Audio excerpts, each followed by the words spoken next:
Hello everyone and welcome back to Adventures of WellUmMe, and today we're going to be continuing our Game of Day discussions with Dragon Quest Heroes, The World Trees Woe and The Blight Below.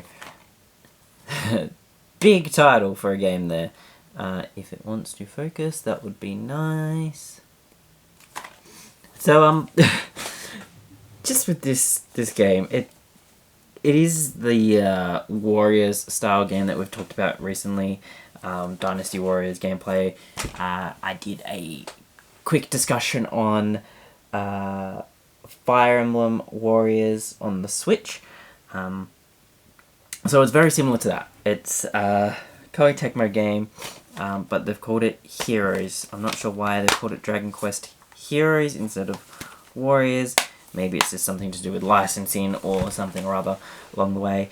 But this is the first one of a two-game kind of spin-off for Dragon Quest based around that style of gameplay. And it includes a lot of different characters throughout the franchise.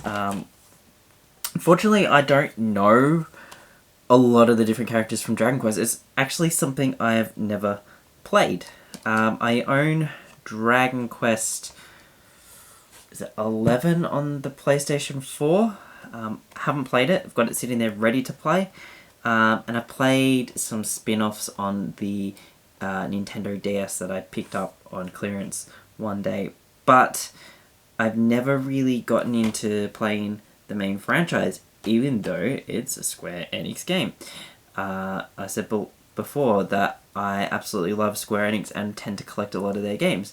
So I'm even surprised at myself that I haven't gotten into that more. But insane. So this style of game, we all know what it's like.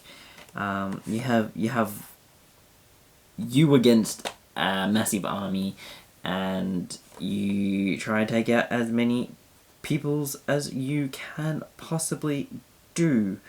I thought this was a two-player game, but it's listed only as one player. So I don't know why I was thinking it was two-player. Either way, I do like in this game kind of the map situation with how you select areas to go to. It's kind of got a world map and you're choosing where to go. It kind of reminds me more of, I guess, the traditional Dynasty Warriors style games. But it's got that JRPG kind of styling to it. And also there's the slimes and whatnot. I'm trying to recall, I think there was a capture style method where you would like capture monsters, or like you'd get a specific item from them to power up your characters with those monsters. I cannot remember. There's just some vague thought of that in the back of my head. There was like some capture monster thing that you could do to like power up your own characters kind of before you go into the battles. I might be making that up and just be thinking of the Dragon Quest Joker type game that I've got, whatever, I don't even know what it's called. I think it's Joker.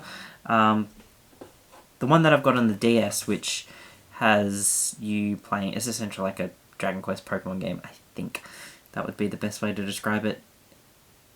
Yeah, this video is kind of just derailing now that I can't think of what I'm trying to say, or what exactly is going on in the games. But I do like the cool aspect to the fights in this, and I love the theming of it. I think it looks gorgeous. I do want to get the second one.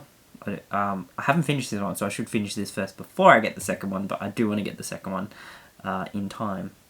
But yeah, I think the cool thing about this one is that they are giant monsters, so that even on the back of the box there's a Cyclops that the characters have to fight off, and it is a giant monster that you're having to fight, and I think that's kind of cool to add into that kind of Warriors style gameplay, because a lot of them you're just fighting against like generals and that, and sure, they're powerful, they're strong and whatnot, but they're only just stronger characters as opposed to this where it's like giant characters. I think that's cool. Yeah. Anyway, this is kind of a shorter one. I don't really have much more to say about it. This is the day 1 edition. I didn't pick it up on day one. It just seems to be the only edition I've ever seen of this. And it does come with DLC for 5 in-game slime weapons. So it's a slime sword, a goomerang, a gunganier, a gooey gloves, and a squishing rod. I'm pretty sure it's just alternative weapons DLC that kind of doesn't hold up when you get to later parts of the game. Like a lot of day one DLC, you get these cool weapons that are like super powerful to start with, and then as you get through the game they just become really average, boring weapons. I found that with Ni no Kuni too. The bonus DLC that you get for the collector's edition, and that you get this really cool sword that is really weak. I don't know how else to say that. I pretty much haven't used it since the very start of the game, and that's kind of what you get with these day one edition DLC things in games these days.